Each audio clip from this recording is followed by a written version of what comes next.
Class 11th physics के chapter में आज हम देखेंगे ऋजुरेखीय गति। इसके इंट्रोडक्शन की हम बात करेंगे। हम आप या हमारे पूर्वज जितने भी है, जब से प्रकृति बनी है तो गति का संबंध है।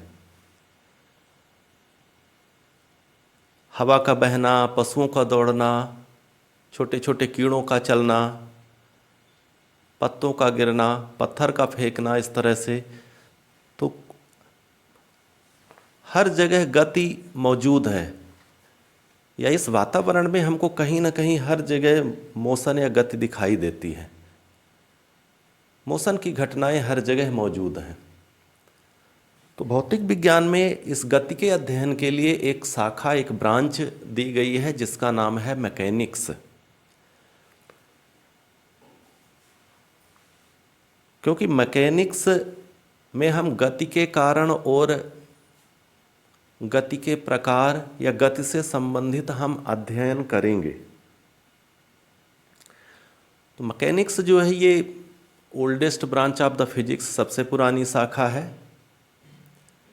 मैकेनिक्स का मतलब होता है मशीन या टूल्स, क्योंकि कोई भी गति बिना मशीन, बिना टूल्स या के द्वारा नहीं हो सकती। बिना मोशन, बिना टूल्स के मोशन जो है वो विदाउट टूल्स पॉसिबल नहीं है। मानव शरीर भी एक मशीन ही है। तो जितने भी या टूल्स ना भी हो तो कोई ना कोई उसकी वजह है, दूसरी वजह है जिसके कारण से गति होती है।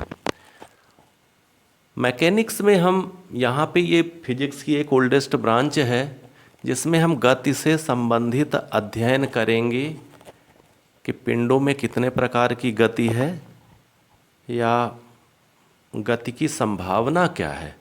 तो the branch of physics which deals with the study of motion of object is called mechanics.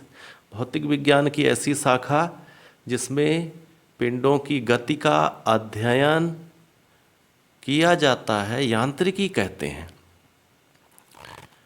क्योंकि बिना यांत्रिकी के जाने, बिना गति को समझे, बिना मोशन को जाने हम प्रकृति को नहीं जान सकते।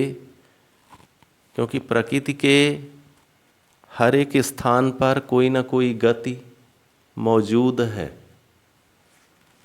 चाहे वस्तु सजीव हो या निर्जीव हो, लाइव हो या ना हो, तो गति उसमें होती है। गैलीलियो ने एक बार कहा था, ignorance of motion is ignorance of nature. यदि आप गति नहीं जान रहे हैं, गति के बारे में आपको जानकारी नहीं है, तो इसका मतलब है कि आपको प्रकृति के बारे में जानकारी नहीं है। ऐसा गैलीलियो ने अपने स्टेटमेंट में व्यक्त किया है। बहुत से हमारे साइंटिस्ट ऐसे हैं जिन्होंने गति के अध्ययन में, स्टडी इन मोशन में अपना कंट्रीब्यूशन दिया है। उसमें न्यूटन ने थारोली स्टडी की, बहुत ज़्यादा गति की स्टडी की।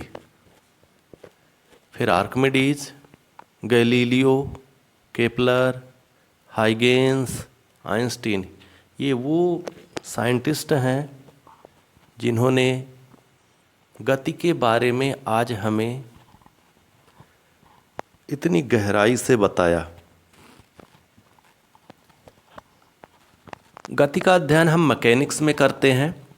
मैकेनिक्स को दो पार्ट में डिवाइड किया गया है। यांत्रिकी के दो भाग हैं। पहला भाग कहलाता है स्टैटिक्स और दूसरा भाग है डायनामिक्स। स्टैटिक्स मतलब इसे स्थैतिकी कहते हैं और इसमें स्थिर वस्तु का अध्ययन किया जाता है। Study the object at rest. जब वस्तु स्थिर है, गति नहीं कर रही है, उस समय इसके बारे में अध्ययन हम मैकेनिक्स के स्थैतिकी, स्टैटिक्स पार्ट में करते हैं। इसी प्रकार जब वस्तु गतिमान होती है, study the objects in motion, तो उसे हम डायनामिक्स कहते हैं। मैकेनिक्स का ये दूसरा भाग है, डायनामिक्स या गतिकी। एक विमी गति या गति को पढ़ने के लिए गैलीलियो ने बताया था कि हमें कुछ अवधारणाओं को लेके चलना पड़ेगा। उसमें पहली अवधारणा है, मूल अवधारणा के रूप में पहली अवधारणा है यहाँ पे लंबाई और दूसरा है समय। तो मूल अवधारणा यहाँ पे लंबाई और समय, अर्थात गति का अध्ययन करने के लिए मूलतः आपको लंबाई, दूरी, लेंथ और टाइम की जानकारी होना चाहिए। इसके बिना हम गति का अध्ययन, स्टडी ऑफ मोशन नहीं कर सकते। इसी तरह इसके डिराइव्ड पार्ट में जाएंगे, व्युत्पन्न अवधारणा में यहाँ पे जाएंगे तो हमें यहाँ पर भी दो राशियों को जानना पड़ेगा, दो फिजिकल क्वांटिटीज़ को, और वो है वेलोसिटी और एक्सीलरेशन, वेग और त्वरण। तो यदि हम लंबाई लेंथ, टाइम समय, वेग वेलोसिटी, त्वरण एक्सीलरेशन, इन चार चीज़ों की जानकारी यदि हमें है या रखना पड़ेगा, तभी हम आगे चल करके गति में प्रॉपर तरीके से, सही तरीके से अध्ययन कर पाएंगे। आगे चल के देखेंगे कि वस्तु रेस्ट और मोशन में कब कही जाती है, वस्तु विरामावस्था में कब कही जाती है। तो यहाँ पर रेस्ट को हमने विराम को परिभाषित किया है कि यदि कोई वस्तु समय के साथ अपनी स्थिति नहीं बदलती, if object does not change its position with surroundings और time, then it is called at rest. यदि कोई वस्तु समय के साथ या वातावरण के साथ अपनी स्थिति या अपना स्थान नहीं बदलती तो हम उसे रेस्ट में, विराम की स्थिति में कहेंगे। और यदि अपनी स्थिति बदल रही है, पोजीशन को चेंज कर रही है, तो हम उसे गति की स्थिति कहेंगे। तो गति और विराम की स्थिति जानना आवश्यक है।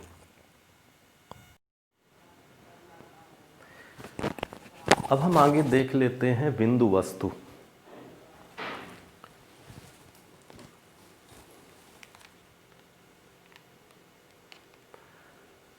बिंदु वस्तु उस वस्तु को कहते हैं यदि कोई वस्तु अपने आकार की तुलना में बहुत अधिक दूरी तय करती है तो उसको हम बिंदु वस्तु कहते हैं। जैसे थोड़ी देर के लिए यदि कोई गाड़ी है, बस है, कार है और वो 100 किलोमीटर या 150 किलोमीटर दूरी तय करती है, डिस्टेंस कवर्ड करती है, तो उसके द्वारा तय की गई दूरी उसके आकार की तुलना में बहुत ज़्यादा कहलाएगी। ऐसी दशा में हम उस वस्तु को, बस हो, कार हो, ट्रक हो या कोई और वस्तु हो, उसको बिंदु वस्तु मानेंगे। मतलब ये है कि यहाँ पे हम उसके आकार को गणना में शामिल नहीं करेंगे, केवल उसके द्वारा तय की गई दूरी ही शामिल करेंगे। तो ऐसी वस्तुओं को बिंदु वस्तु कहा जाता है जो बहुत ज़्यादा दूरी तय करती हैं। जैसे ट्रेन चूंकि एक बिंदु के आकार की वस्तु नहीं है, फिर भी हम उसको बिंदु वस्तु मानते हैं क्योंकि अपने आकार की तुलना में वो प्रतिदिन बहुत ज़्यादा दूरी तय करती है। प्रतिदिन ना भी न ले तो एक उसके द्वारा तय की गई दूरी एक निश्चित समय अंतराल में ले लें तो उसको हम बिंदु वस्तु कहते हैं। पॉइंट ऑब्जेक्ट, तो पॉइंट ऑब्जेक्ट का कॉन्सेप्ट समझ में आ गया होगा यहाँ पे। अब हम आगे देखते हैं कि गति के कितने प्रकार होते हैं।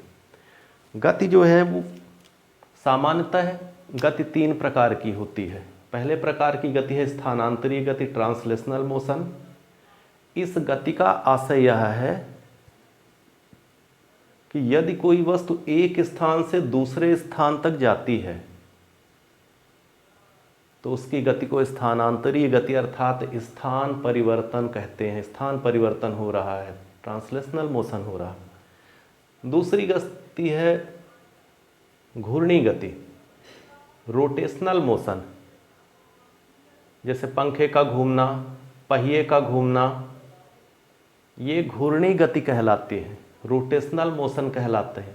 माने अपने ही स्थान पर वस्तुएं इस तरह से घूमती है, वहाँ पे अपने ही जगह पर रह करके वस्तुएं इस तरह से घूमें या हम इसको इस तरह से घुमाएं तो इसको हम कहते हैं घूर्णी गति।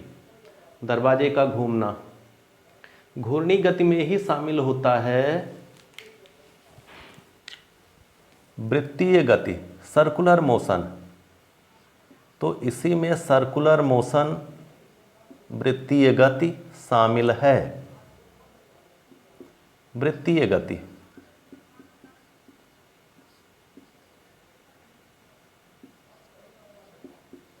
और तीसरे प्रकार की गति है कंपन गति, जैसे पत्तों का हिलना, फैले हुए कपड़े का हिलना। तो इस तरह से यदि कोई वस्तु हिलती है अपनी जगह, पेंडुलम का हिलना, किसी तार का हिलना, तो इसको हम यहाँ पे इस प्रकार की गति को कंपन गति कहते हैं। वाइब्रेशनल मोशन या वाइब्रेटरी मोशन कहा जाता है। तो मूलतः तीन गति है या गति के तीन प्रकार हैं। आगे हम आते हैं स्थानांतरी गति को। स्थानांतरी गति को आगे चल करके फिर हम दो भागों में विभाजित करते हैं। We can divide here translational motion into two parts. पहला है कर्विलिनियर मोशन, वक्रीय गति।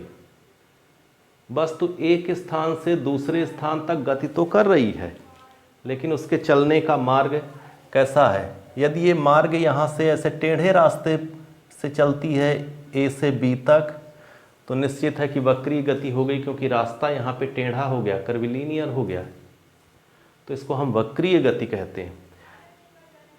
दूसरा इसी का भाग है ऋजुरेखी गति, स्ट्रेट लाइन में, जिसमें वस्तु सीधा चलेगी, चलने का रास्ता सीधा होगा। एक स्थान से दूसरे स्थान तक यदि बिल्कुल सीधा जाती है, रास्ता सीधा है, स्ट्रेट लाइन है, तो ऐसे वस्तु की गति को हम यहाँ पे सरल रेखी, ऋजुरेखी या स्ट्रेट लाइन मोशन कहते हैं। आगे चल करके स्ट्रेट लाइन मोशन के फिर तीन भाग हो जाते हैं, जिसको हम एक बीमी, द्विबीमी और त्रिबीमी। एक बीमी वन डायमेंशनल मोशन, इसमें वस्तु की गति में केवल एक ही निर्देशांक, एक ही कोऑर्डिनेट उसकी गति को दर्शाने के लिए लिया जाता है। अब एक ही निर्देशांक लेंगे, अर्थात हम केवल लंबाई बस रखेंगे, उसकी चौड़ाई, ऊंचाई या मोटाई ऐसा कुछ भी हम यहाँ पे नहीं लेंगे, केवल लंबाई से उसकी गति को दर्शाएंगे, तो एक बीमी गति हो जाएगी। दूसरी है द्विबीमी गति। उसकी गति को प्रदर्शित, वस्तु की गति को प्रदर्शित करने के लिए हम दो निर्देशांक एक्स और वाई लेंगे, तो इसे द्विबीमी गति कहते हैं।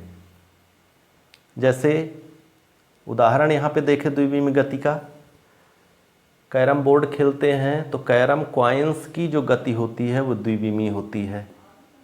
उसमें ना तो हम केवल लंबाई ले सकते हैं, ना तो चौड़ाई। ये हमारा बोर्ड जो है यहाँ पे ये द्विबीमी है। यदि हम इस पर कोई काम कर रहे हैं, लिख रहे हैं, तो वो द्विबीमी गति, हमारे पेन की गति इसमें द्विबीमी गति यहाँ पे हो जाएगी, यदि पेन को हम ऐसे स्थिर करके लिख रहे हैं। तो दो निर्देशांक से मतलब है, यदि गति को दर्शाने के लिए दो निर्देशांक, two coordinates are needed to represent the motion, that is called the two dimensional motion. और यदि तीसरा, तीन निर्देशांक आपको जरूरत पड़ते हैं किसी गति को दर्शाने के लिए, तो त्रिविमी गति या थ्री डायमेंशनल मोशन हो जाएगा। जैसे उड़ते हुए पक्षी की गति, पतंग की गति, वायुयान की गति। तो इस तरह से यहाँ पे सरल रेखी गति के तीन भाग हुए। यदि गति को एक निर्देशांक के द्वारा दर्शाया जाता है तो एक बीमी गति, वन डायमेंशनल मोशन। उसकी गति को दर्शाने के लिए दो निर्देशांक की आवश्यकता है, तो द्विबीमी गति या टू डायमेंशनल मोशन। और यदि गति को प्रदर्शित करने के लिए थ्री कोऑर्डिनेट्स माने तीन निर्देशांक की आवश्यकता है, तो त्रिविमीय गति, थ्री डायमेंशनल मोशन कहते हैं। इसी एक बीमी गति को हम यहाँ पे सीधा सीधा ऋजुरेखीय गति के नाम से पढ़ रहे हैं इस चैप्टर में। जो हमारी हेडिंग है एक बीमी गति, वो ऋजुरेखीय गति के नाम से यहाँ पे इस अध्याय में हम यहाँ पे पढ़ेंगे।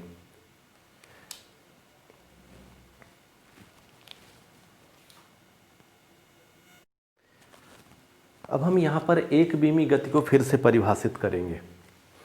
एक बीमी गति, जब वस्तु की गति या दूरी को हम एक निर्देशांक से दर्शाते हैं। When motion is described by one coordinate, then the motion is called one dimensional motion, या इस गति को एक बीमी गति कहते हैं। उदाहरण के तौर पर जैसे सड़क पर कार चल रही है। अब सड़क पर कार चल रही है तो सड़क या रोड तो कहीं ऐसे टर्न भी हो सकता है, ऐसे टेढ़ा भी हो सकता है। लेकिन जब हम यहाँ से मान लीजिए 0 किलोमीटर है और यहाँ पे ये 50 किलोमीटर हो गया, कार यहाँ से ए पॉइंट से चल करके बी पॉइंट तक आती है, तो हम केवल यहाँ पे उसके द्वारा तय की गई दूरी को 50 किलोमीटर कहते हैं। 50 kilometre distance is covered by car. Car ने 50 किलोमीटर दूरी तय की।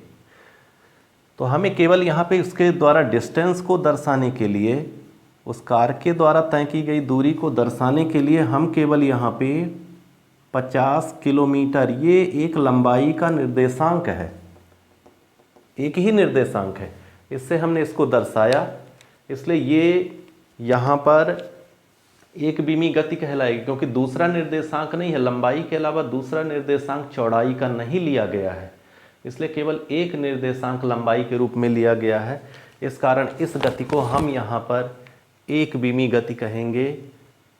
इस तरह से आप इसके भाव को समझ सकते हैं, एक बीमी गति के एक निर्देशांक के भाव को। अब हम आगे देखेंगे दूरी और विस्थापन में अंतर क्या होता है।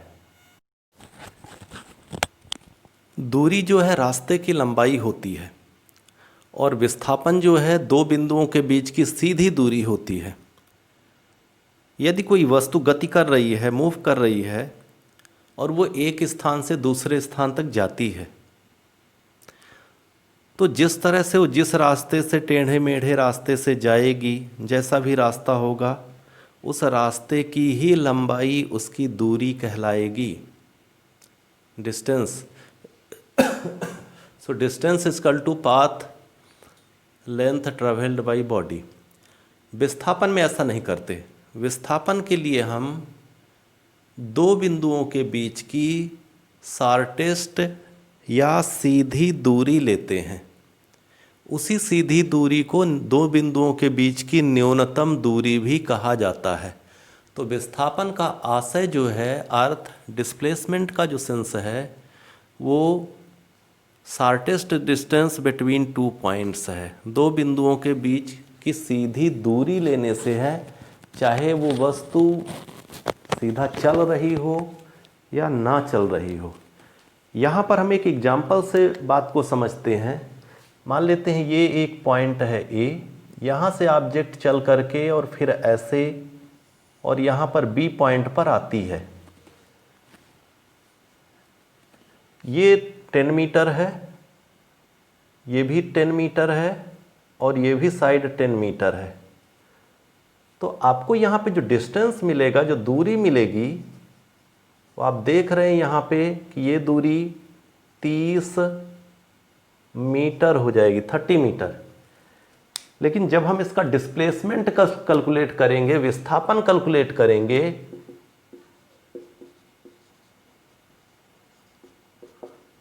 तो विस्थापन के लिए हमको यहाँ पे ए से बी के बीच की सीधी दूरी ये लेना पड़ेगा, यहाँ से यहाँ तक का बिल्कुल सीधा। तो ये ए बी, अब ये कितना होगा, ये 30 से निश्चित ही कम होगा, 30 तो होगा नहीं, तो 30 से कम होगा। कैलकुलेट करने पर ये पता चलेगा। तो मतलब यहाँ पे आपको आशय समझ में आ गया होगा, इसका भाव समझ में आ गया होगा कि दूरी रास्ते की लंबाई होती है, जिस रास्ते पर हम जैसा चलते हैं उसको उसी तरह से मेजरमेंट कर लेते हैं, उसकी लेंथ को, उसके रास्ते की लंबाई को नाप लेते हैं। जबकि विस्थापन में ऐसा नहीं करते। विस्थापन में हम जिन दो बिंदुओं के बीच का विस्थापन लेना होता है, डिस्प्लेसमेंट लेना होता है, उन दोनों के बीच की सीधी दूरी वहाँ से नापते हैं, चाहे वो वस्तु सीधी चली हो या ना चली हो। विस्थापन में एक बात और, विस्थापन में दिशा होती है। यदि वस्तु A से चल करके B तक जा रही है तो इसकी दिशा A से B की ओर मानी जाएगी, जिधर की ओर जा रही है उधर की ओर इसकी दिशा मानी जाएगी। तो यहाँ पे ये विस्थापन की दिशा हो जाएगी, प्रारंभिक बिंदु से अंतिम बिंदु की ओर। इसीलिए विस्थापन को सदिश राशि कहा गया है। तो जिस राशि में दिशा शामिल है, दिशा की प्रधानता होती है, उसको हम सदिश राशि कहते हैं। यहाँ पे हम एक एग्जाम्पल से दूरी और विस्थापन की बात करेंगे। एग्जाम्पल में हमने दिया है एक वृत्तीय मार्ग है जिसकी त्रिज्या r, रेडियस 10 मीटर है। आपको इस वृत्तीय मार्ग पर कोई वस्तु चल रही है, तो एक चक्कर पूरा करने के पश्चात उसकी दूरी और विस्थापन की गणना करना है। एक चक्कर वो घूमने के पश्चात, थोड़ी देर के लिए मान लेते हैं यहाँ से ये वस्तु चल रही है और यहाँ से चलने के पश्चात ये इस तरह से घूम करके और ये यहीं पे आ गई जहाँ से चली थी। तो यहाँ पे आप देखिए दूरी हो जाएगी, डिस्टेंस ये हो जाएगी परिधि के बराबर, क्योंकि दूरी को हमने बताया कि जो वस्तु जिस रास्ते पे चलती है उस रास्ते की लंबाई, तो यहाँ रास्ता वृत्ताकार है तो वृत्त की लंबाई अर्थात परिधि, तो 2 पाई r से यहाँ पे इसके दूरी की गणना होगी। r 10 मीटर रख करके आप यहाँ पे ज्ञात कर सकते हैं, जो भी मान आएगा वो मीटर में हो जाएगा।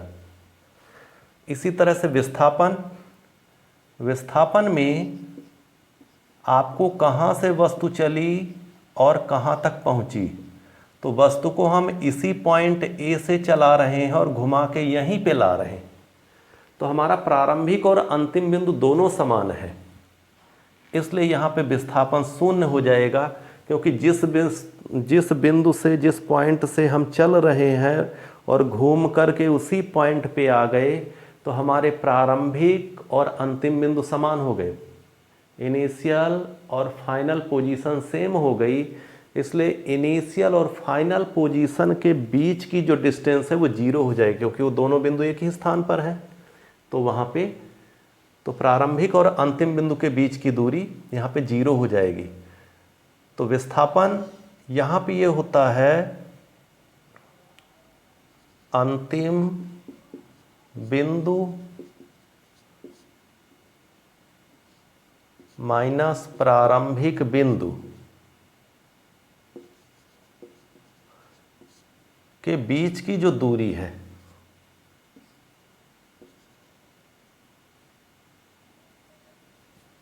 इसको हम यहाँ पे विस्थापन से, तो जब दोनों बिंदु यहाँ पे हमारे समान हैं तो ऐसी दशा में विस्थापन शून्य हो जाएगा। तो इतना है दूरी और विस्थापन का मूलभूत अंतर। पुस्तक से, किताब से आप दूरी और विस्थापन के कुछ क्वेश्चन और इनमें अंतर बड़े ध्यान से समझिए, क्योंकि कॉन्सेप्ट केवल इतना ही है।